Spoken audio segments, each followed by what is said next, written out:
Open করে ফেলেছো। কি এনেছো তুমি বলো না, এটা আমার জন্য দেখবো খুলে। দেখছি তাহলে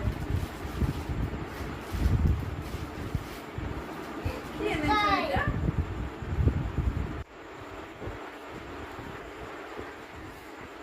ওয়াও, তুমি আমাদের একটা ফোন কিনে এনেছো।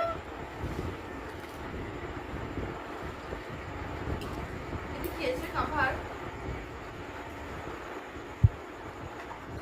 ওয়াও, কত সুন্দর ফোনটা, তোমরা দেখো সবাই। ফোনটা দেখো কত সুন্দর। ওয়াও, ব্যাগটা কিন্তু ডুয়েল টোনের উপরে, দেখো ডুয়েল টোনের উপরে মানে পিছনটা দেখো, খুব সুন্দর দেখাচ্ছে ফোনটা। আও, আর এটা কি আছে কভার? ওয়াও, কভারও দিয়েছে।